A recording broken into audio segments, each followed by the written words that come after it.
Welcome to the Mark Gungor Show with national marriage speaker and author of Lap Your Way to a Better Marriage, Mark Gungor. This is your source for practical, down-to-earth marriage advice without all the over-spiritualization or romantic nonsense. And now the host of the Mark Gungor Show, Mark Gungor.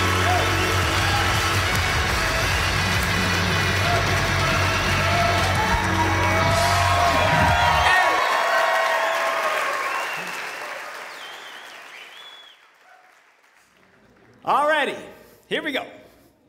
The number one key to incredible sex.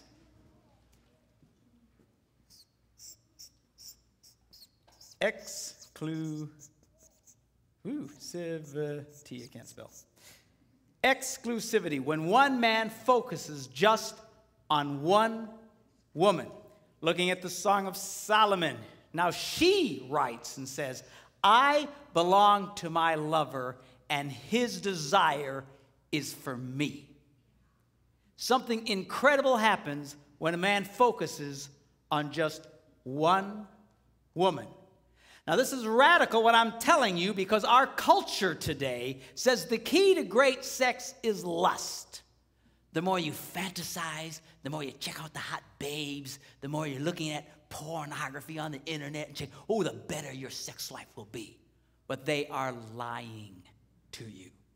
Our culture has completely lost its mind in this area. And all the experts talk about, yes, the key to incredible sex is to fantasize and to masturbate. And who is this woman? I can't imagine her having sex. It's just like, ugh.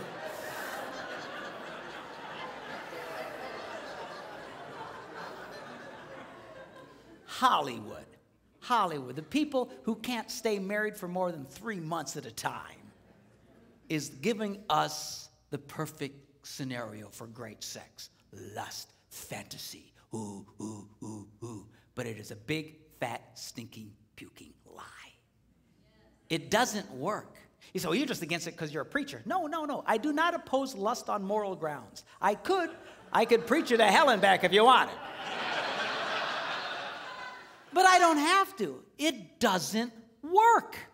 At least if it worked, it would make some degree of sense, but it does not, and no one challenges it today. You ever read that story of the emperor's new clothes? How everybody went around and told the emperor how great he looked, and he's just walking around in his underwear, and everybody, oh, you're great. And some little kid finally says, you know, he's naked. I feel like that little kid. All the experts today, they keep repeating the same lie over and over and over and over again. And everyone just, oh yes, the emperor's clothes are magnificent. Oh yes, lust and pornography and masturbation. Oh, this is fantastic sex when you do this. But it doesn't work. And the proof is in the pudding. People say, where's your proof? By proof is you guys who do it. Let me ask you guys who sit around in the dark and check out the hot babes on the internet and sit around and yank on your wanger.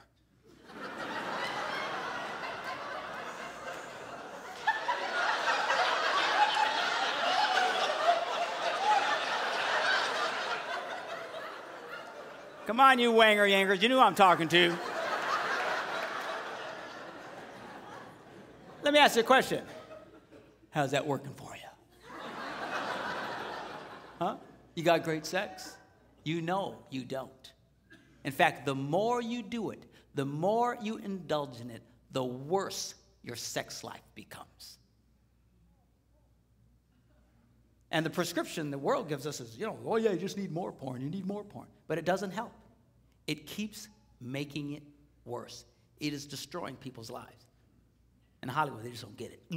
All these experts. I was watching this one show, you've seen the show Family Feud? This one week they had soap opera stars on. And I'll hand it to these people. They look great, but they were as dumb as a box of rocks. And they asked them this one question and said, 100 people surveyed, what can you do to improve your romantic life? And they come up to the first team and say, okay, I need an answer. And they're, oh, yeah, okay. And they come to the first person, and he says, what's your answer? What can you do to improve your romantic life? He goes, have an affair. And all the other rocks in the box go, good answer, good answer, good answer.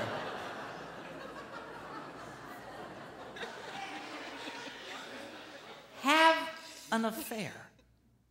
How can you be so stupid and still breathe? The way to improve your sex life is to have an affair with somebody else. But that's the culture they live in. The more lust, the more naughty, somehow it improves. It does not improve, it destroys. I know psychiatrists and psychologists who have prescribed to couples in an effort to improve their relationship, have an affair. So ignorant are they that the emperor is walking around naked. Went over to the next, he said, have an affair. Guy looked at him like he was nuts. Okay, have an affair. Went to the next rock. What can you do to improve your romantic life? View pornography together. Good answer, good answer, good answer. View porno. Every answer they came up with was lust-based. 3 strikes. They couldn't get it. Went over to the other box of rocks. Same thing. I'd never seen it before. Neither side could get one answer. Because when they got done, he said, well, let's take a look. And it was like, spend time with each other, have a romantic dinner, take a long walk, bring her flowers, stuff that any moron knows.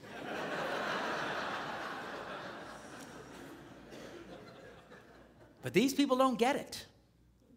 They don't get it. Oh, yeah, that's great. Look, the world's answer to great sex, their formula is number 1, fantasize. Oh, yeah, that's a good idea. Ignore the real woman in your life and focus on one who would never give you the time of day.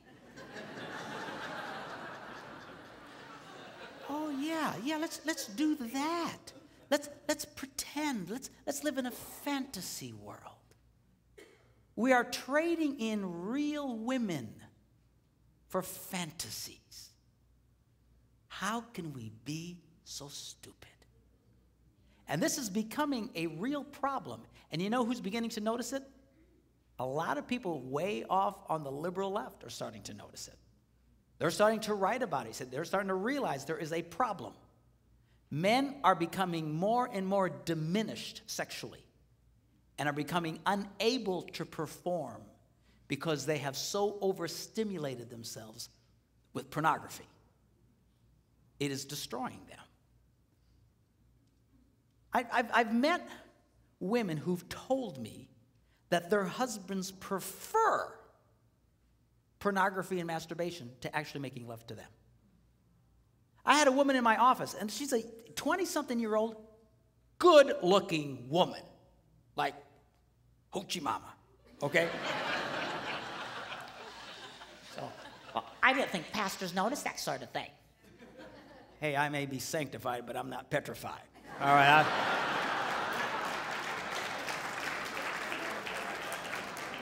A good-looking woman is a good-looking woman. And she tells me sitting there, she says, my husband hasn't touched my vagina in over a year. Not interested. I said, you're kidding me. So what does he want? Well, he just wants me to do these weird things to him. All garbage he's gotten his head through looking at porn. Trading in real women for fantasies. What in the world? So many women I've talked to in the last year who says, my husband admits he would rather masturbate than make love to me. Fantasize and masturbate. Oh, that's their idea of great sex. And what is it with this masturbating thing? And the passion to which these people rise to defend masturbation as some form of great sex. I don't get it. And this is starting to destroy a lot of men's sex lives. Do not fool yourselves. There is no way in the world you can keep doing that over and over and over again and not retrain your body. Everybody knows this. When it comes to anything physical, athletes know this. They train. They do the same repetitive action over and over again in order to train their bodies so their bodies will respond in a certain way. Athletes do this. Whether it's tennis or football or whatever, they train over and over again so that without thinking about it, their body reacts in a certain way. The military knows that you train young men to react in a certain way. They do the same drills over and over and over and over again. Why? Because you train your body so that without thinking, you act in a certain way. How in the name of God, our culture is teaching our young people from the age of 13 to start masturbating 2, 3, 5, some of them 7 times a day, thinking that it will not retrain them. The truth of the matter is there are a lot of men today who are no longer able to function with a woman. And I hear this all the time in these seminars. Guys who come to me, women who come to me, who tell me their husbands cannot perform. There are a lot of men today who cannot perform with a woman. I had a guy call our office. He says, I can have sex with my wife for hours. Nothing ever happens. Incapable of achieving an orgasm. But he can do it by himself. Oh, that's great. Oh, that's wonderful. Yeah, let's get all our kids doing that. Let's get them doing that. He went to the doctor to find out what was wrong with him, and he was diagnosed. This is not a joke, seriously. TMS, the doctor said you have TMS. It's called traumatic masturbatory syndrome. He's actually reconditioned his penis to a certain type of stimulation. It won't respond to a real woman. What are we thinking? And you know what really fries my Puerto Rican pancakes?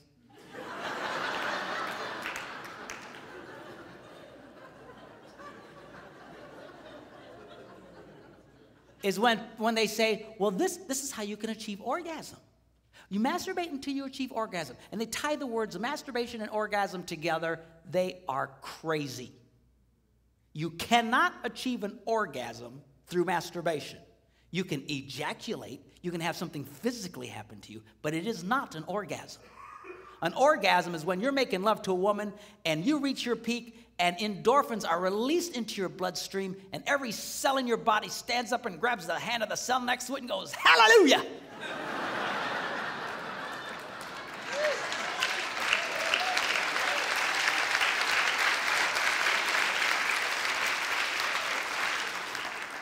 That is an orgasm. Almost universally, people report that when they masturbate, they immediately feel the opposite. Icky, dirty, or guilty.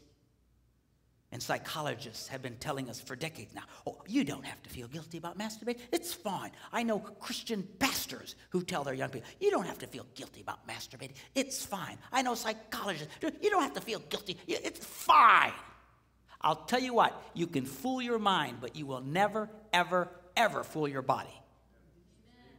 And there are a lot of men today, I believe, who have never achieved an orgasm. They ejaculate. That's all they do. They've so trained their... You cannot get your body doing this over and over and over again and think you can function normally. All they've trained their bodies to ejaculate, they never really achieve an orgasm. Oh, that's great. Oh, that's wonderful. Yeah, let's get all our kids doing that. The misinformation our kids are getting today, a lot of you have gotten it. But dear God, our kids are getting it in spades. The misinformation is going to wreck their sex lives, has the potential to wreck their sex lives for the rest of their lives. And nobody is telling you what I'm telling you right now. Most preachers don't like talking about this stuff. It freaks them out. As you can tell, I have no such problem. And I understand that, but we have got to start talking about this stuff. In the church, we're trying to win an argument where we only let the other side talk. We're trying to win a war where we only let the other side have bullets. Then we wonder why 50% of the men in our congregations have sexual addictions. That's the number, 50%. In our congregations, church-going men, sexual addictions. You have to understand something. Pornography will rob you of great sex. See, every man, the reason why it's such a temptation is because we think it's great sex. Oh, we want to check out that baby. Oh, if we get on the line, I'll have greater sex, I'll have greater sex. That's what sucks us in, with the promise of great sex. But it is a lie. I promise you, the more you do it, and you know the ones of you who do it, the more you do it, the opposite happens. They are lying to you. I'm telling you, the lies that this generation has faced and is continuing to face along sexual information, there are so many blatant lies along this line. We have lost our minds in this country. It is destroying people's lives. You know one of the biggest problems we're having today in America? Sexless marriages. Sexless people don't want to have sex. Don't have to have sex. Have sex with themselves. Oh, that's great. Yeah. Let's trade in a real woman for a fantasy one. Remember that little diagram I gave you last night? Got the heart and the smiley face. And that motivates that. When you masturbate, that breaks the system. That'd be nice to her. I'd pay attention to her. So self-centered men, lazy, and for a quick release, become lovers to themselves instead of lovers of women. This is sad stuff. Well, what do you tell our teenagers? Tell them to wait. They won't die. No one has ever died from lack of ejaculation.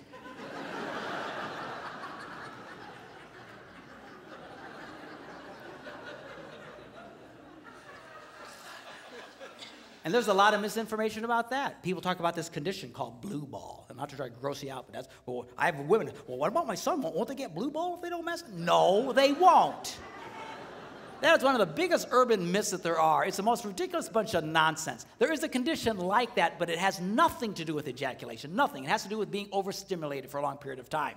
And the answer is just quit being so stimulated and go back to normal. It is not a chronic condition you're going to walk around tortured for the rest of your life if you don't masturbate. There's never been a morgue anywhere in the world where on the toe said, cause of death, failure to ejaculate.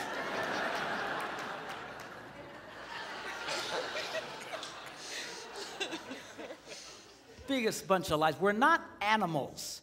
Your kids are not animals. You know what the difference between an animal and a human being is? We can say no. We have control over ourselves. We live in a culture where the idea of having control over yourself is ludicrous. It's absurd. There's people who will hear this video who will go, oh, I can't believe he's saying that. What false information? What false information? I speak at these things all around the country. You know, every once in a while I get into one of these scenarios where these experts are there. And I tell them just what I think, and it just freaks the willies out of them. And they get, what? Where's your proof? You gotta have proof. Where's your proof? I'll give you my proof. You know, and it's so ignorant. Like, we need to prove this? We need to prove this? Some things are so obvious. It's like trying to prove, well, where's your proof that oxygen is good for your lungs? So I attempt to prove it to them. Let's start with our scientific explanation, shall we?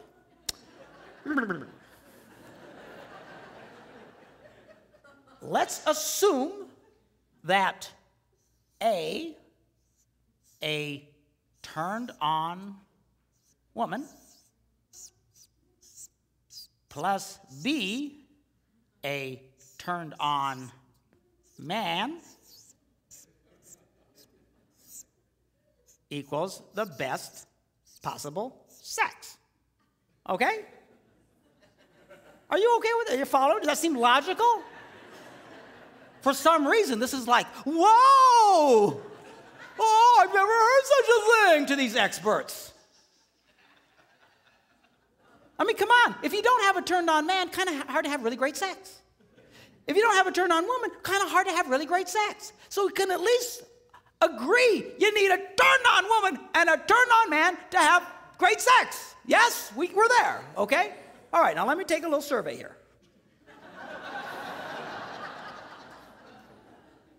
About pornography. Ladies, if you, and you have to remember, these experts, these therapists, these nitwits I call, actually use this stuff in therapeutic ways. It's prescriptive. Pornography is prescriptive. This will improve your sex lives.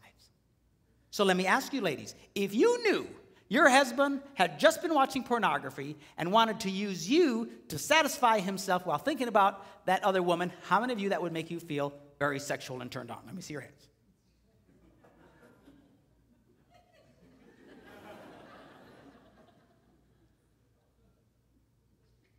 Okay? We'll call that 0.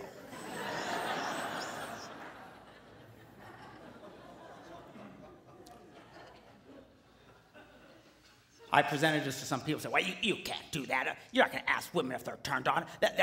They'll never raise their hand. That will never work. This is improper." Okay. Let me change the question. If you knew your husband only thought about you and treated you like the only woman in the world without thinking about any other women, how many that would make you feel sexual or turned on? Let me see your hand. Oh, so women will raise their hands.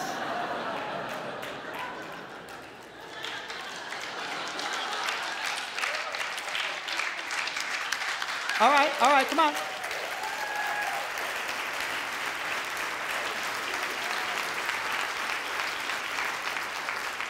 All right, let's see your hands again. I got to get a count. Hands. Okay, we'll call that lots.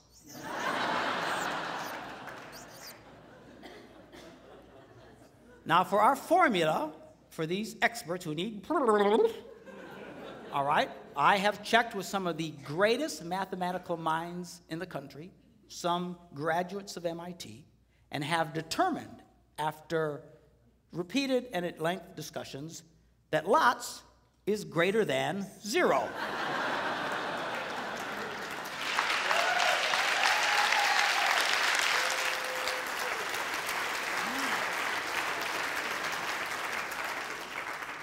It's brilliant, truly brilliant. So we know now that porn results in a turned off woman. Well, right there, you got yourself a problem. If women are turned off by this idea of her husband fantasizing, then their prescription for porn to improve their sex lives is pure, unadulterated baloney. Because as soon as you remove, you can't get to the best possible sex. Right?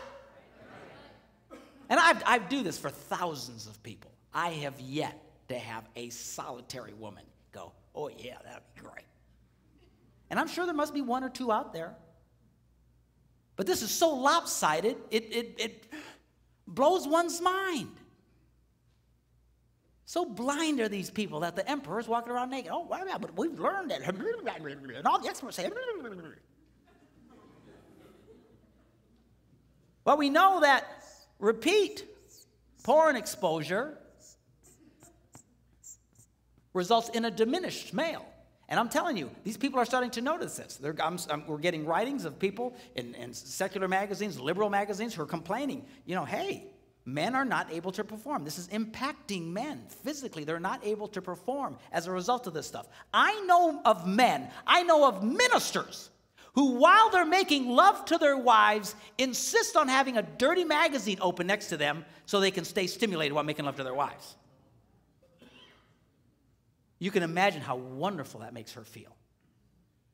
Why do they have to do that? Because they cannot maintain an erection if they don't see that. That is the addictive power of this thing. And these people think this is good sex? This is great sex? So we know that repeat porn exposure results in a diminished male. Well, what's the scientific sign for a diminished male? If this is a scientific sign for a normal male, this would be the scientific sign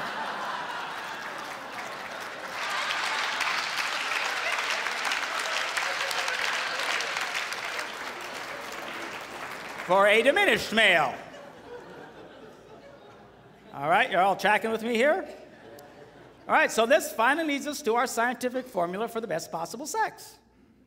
If A, a turned-on woman, plus B, a turned-on man, equals the best possible sex, And we know that porn results in a unturned on woman, with repeated porn exposure resulting in a diminished man, then A plus B minus porn logically results in the best possible sex.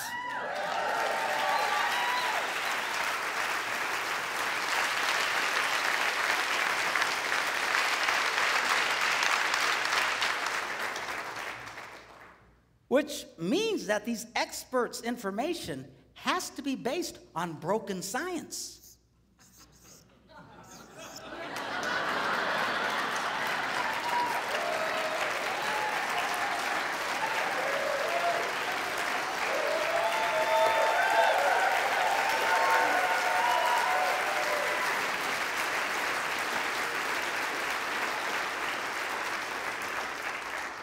You can imagine these people get really mad at me.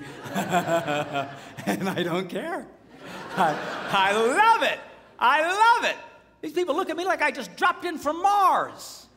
This one lady who writes for, a bunch of major women magazines in the country and Newsweek magazine and stuff like that was interviewing me. And she says, well, I've never heard of such a thing, is it masturbation normal?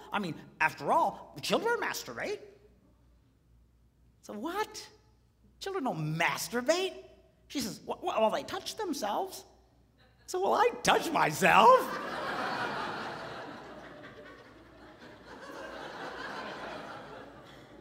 and besides, is this our standard, children? I said, my grandkids will eat their own poop if I let them.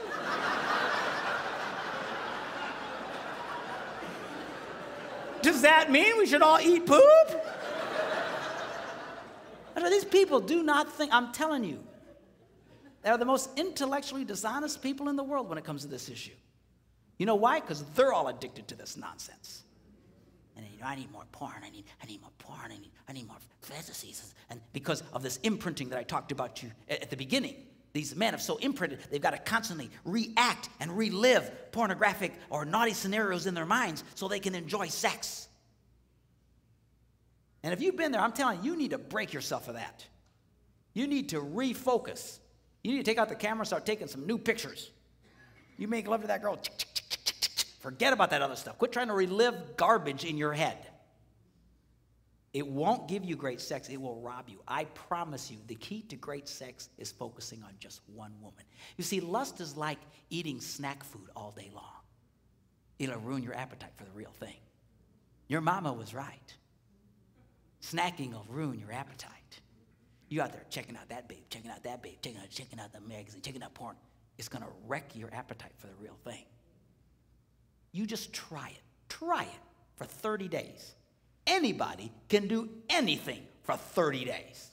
For 30 days, do not look at another woman. Don't fantasize about another woman. Don't look at some stupid magazine or pornography. You just focus on that girl and see what happens to you. She will just come alive to you. And you to her, she can sense when she's the only girl in the world to you. It will rock. You'll have the best sex of your life, I promise you, or your money back.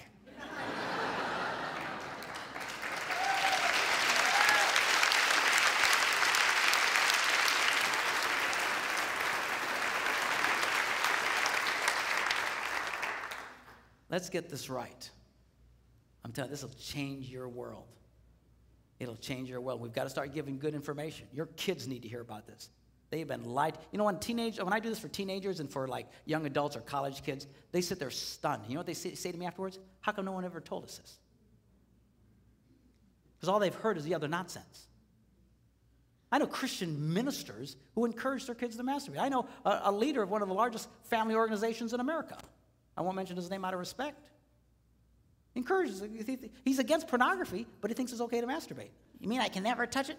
I didn't say you couldn't touch it. I got no problem with couples touching each other. And people say, well, what if we're gone for long periods of time? Okay, fine. That's not what I'm talking about. I'm talking about you living in a house with a real woman, and you ignore that woman and make love to yourself. This is insane. It is not great sex. It is terrible sex. These guys out there talking about it, they act like they really know great sex. Ha, ha, ha. Bunch of nitwits. They're number one, fantasize, masturbate, and then the number three, they coup d'etat, wear a condom. wear a condom. That's our secular world's idea of great sex. Man, to me, wearing a condom is like trying to eat an ice cream cone with a sock on your tongue.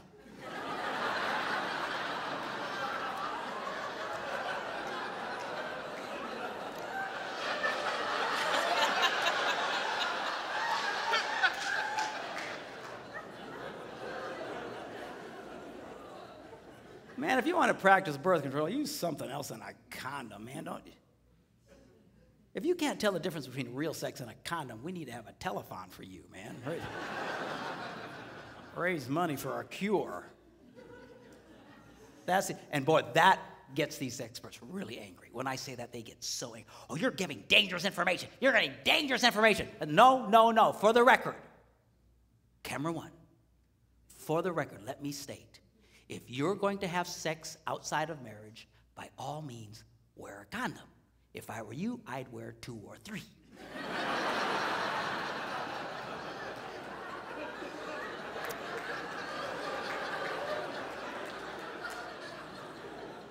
Kind of like double bagging at the grocery store.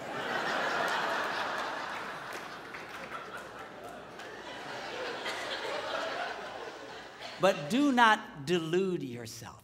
Do not fool yourself. That is not great sex. You want great sex? Get married.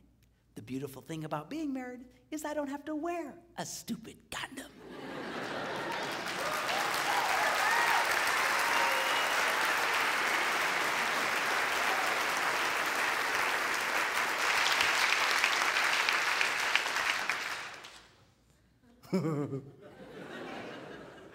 I know I'm freaking some of you out, but I don't care.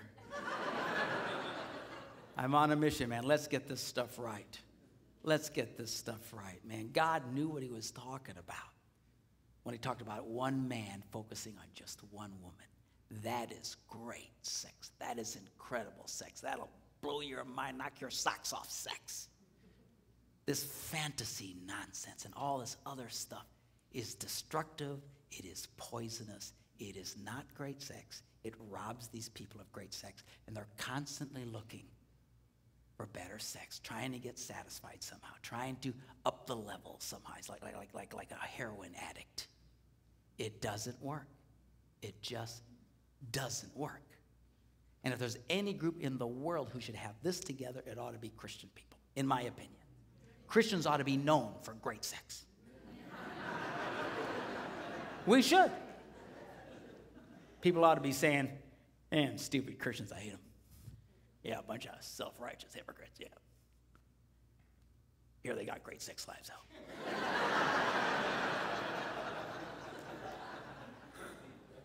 Really? What time do you suppose their services are?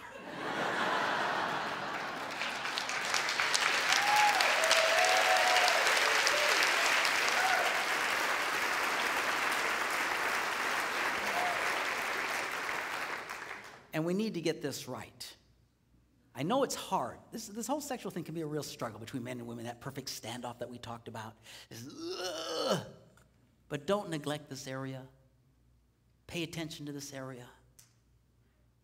The church is getting sucked in just like the rest of the world, and it's sad. Christian Partnership Marriage Magazine, whatever it's called, did a survey a year or two ago. They asked this question: how many times did you make love in the last week? You know what the number one answer was among people of faith? 0. 0. And we wonder why we're having the problems that we're having. You know, men struggle with sexual temptation like you have no idea. And men cry out, God, what's your answer for my sex drive? What's your answer for, you know what God's answer for your sex drive is? Have sex. I like this answer.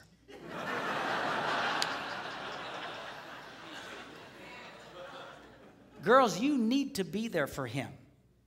You have no idea how much men struggle with this. You need to be there for him. Do not neglect your husband's sexual needs.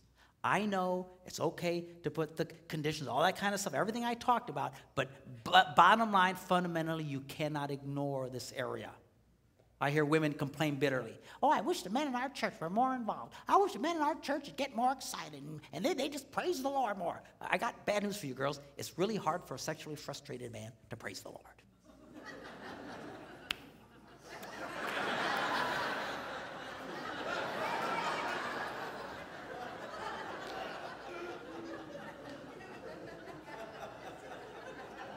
You want your husband praising the Lord tomorrow morning?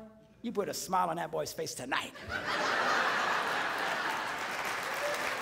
That's what I'm talking about.